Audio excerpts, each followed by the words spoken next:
I wanted to create a few very basic wood veneering videos, but struggled to figure out what they would be about. It needed to be a very simple project, pretty much just a plank to veneer. Let's see if I put my thinking hat on. I need a hat hanger, a veneered MDF plank with a few hooks. Nothing could be easier, eh?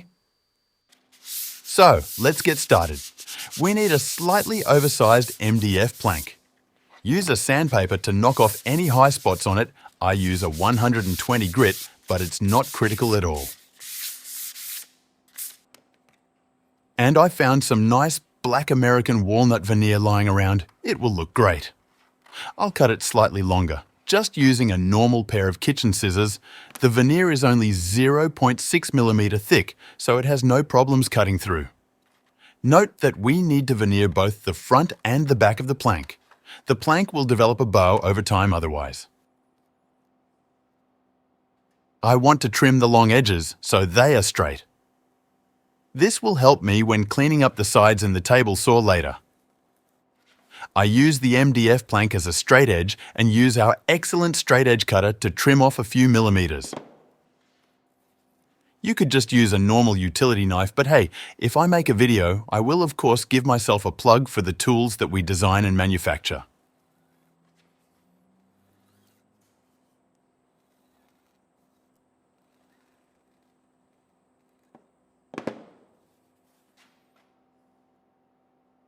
Time to glue up the front and back. If you forgot to bring the small glue bottle, then you'll have to use the large glue bottle, not a problem at all. The glue here is just your normal cheap PVA glue found at Bunnings. Nothing special needed for this application. I'm using a foam roller to evenly distribute the glue on the substrate. Make sure to get all the way out to the edges.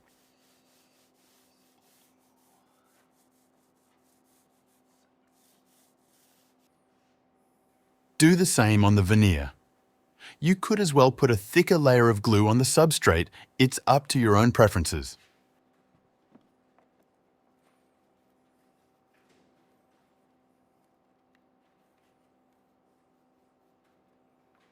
Had I put glue on the veneer first, then I could have used the substrate under it, but it worked well this way as well.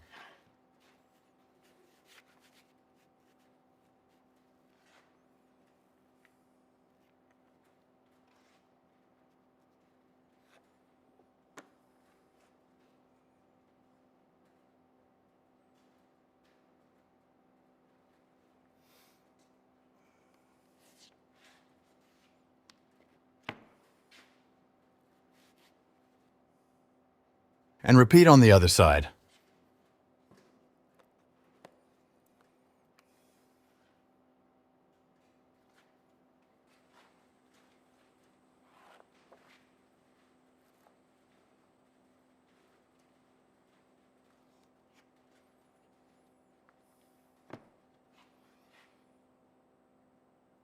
I'm trying to align the veneer so it's either flush with the substrate or have just a millimeter or two overhang on one side. This will make it much easier to trim the edges on the table saw later.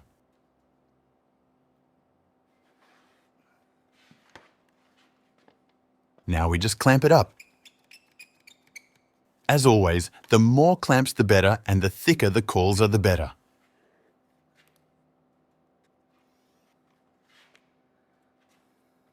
These plywood sheets are on the verge of being too thin, and a few more clamps would have been great, but it worked.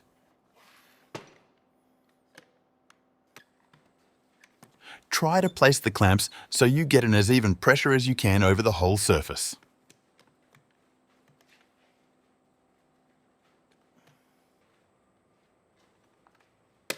This is North Queensland in January, so a 1-hour clamping time is plenty for the glue to set.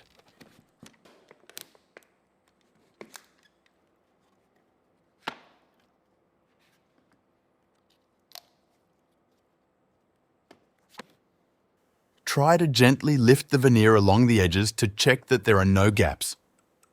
If there is, then we can use a trick with an iron. I will show this later. At this point, I'm cleaning up the long edges on the table saw. Unfortunately, I don't have any video of that. I need to make some strips to cover the long edges. As you can see, the veneered plank is about 17.5 millimeters thick. I like to add 2 to 3 millimeters on each side, so I want the strips to be somewhere around 22 to 23 millimeters wide. Add another 10 millimeters for the cutter and we are ready to cut some strips.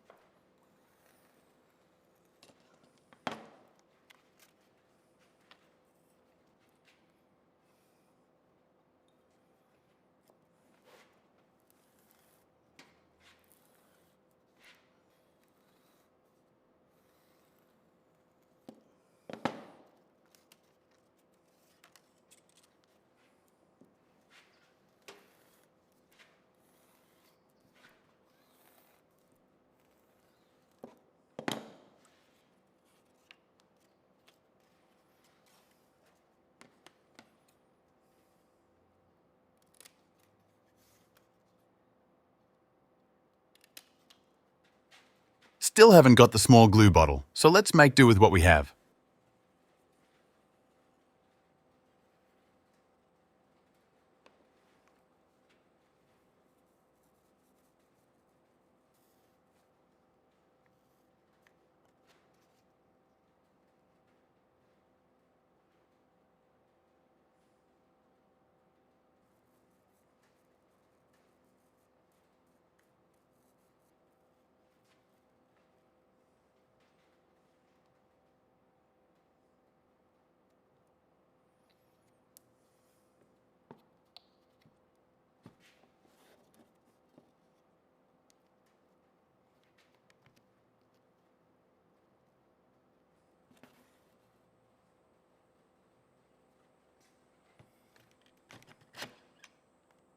More clamps and thicker cauls would definitely been preferred here.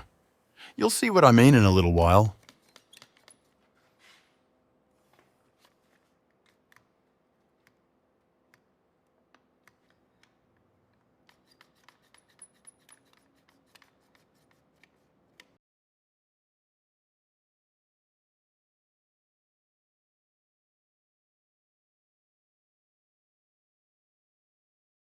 Check that the veneer has attached properly.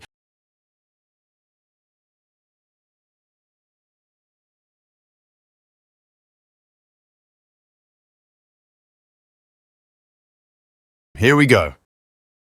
That needs to be fixed. Luckily, it's really easy to fix something like this with an iron. The dried PVA glue will reactivate when heated up. Set the iron to somewhere around 3/4 heat and no steam. Press the veneer down while moving the iron back and forth, pretty much like with a stubborn wrinkle, just don't use any steam. Then we need to trim off the excess veneer.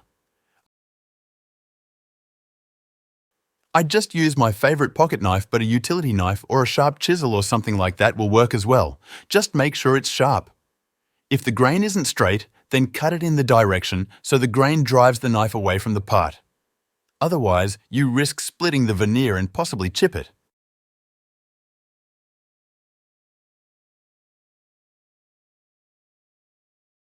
Let's do the other side. I will show a trick to avoid that the veneer doesn't attach to the substrate. Apply glue to both the veneer and the substrate. Then use some masking tape to help the strip stay in its place.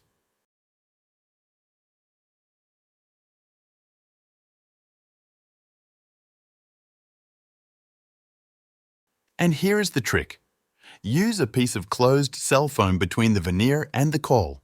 This will assure that you apply pressure everywhere, even if the substrate or the caul isn't perfectly straight. It's a little trickier to get everything to align up, but it gets there eventually.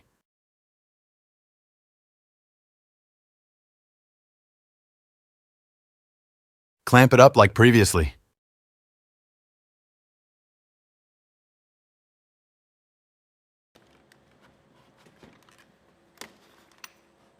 Remove the clamps and the tape.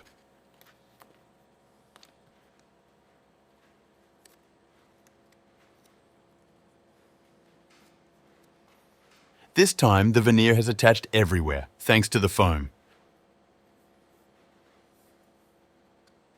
Trim the edges as before. Use the same technique for the short sides. The only difference is the longer clamps. Glue, clamp, set, unclamp, and trim edges.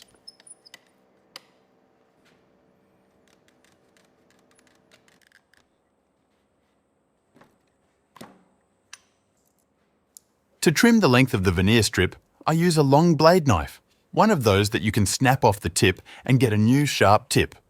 I find it easier to get in tight and cut the veneer nearly flush with this type of knife.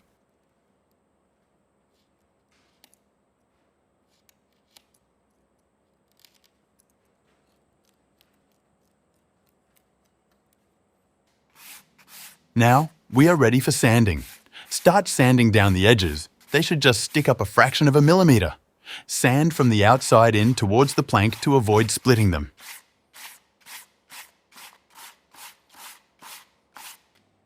Remember that the veneer is pretty thin. On a flat surface, you can sand a fair bit, but when doing the sides, you have to be a little more cautious and make sure you keep the sanding block straight to not sand through. We are ready to put some finish on the piece. I'm using boiled linseed oil here. It darkens the veneer a fair bit, which is the look I'm going for. At the same time, it keeps the wood's natural texture, which I like. A few thin layers and let it dry overnight. All that's left now is to put the hooks on. And there it is, ready to go up on the wall.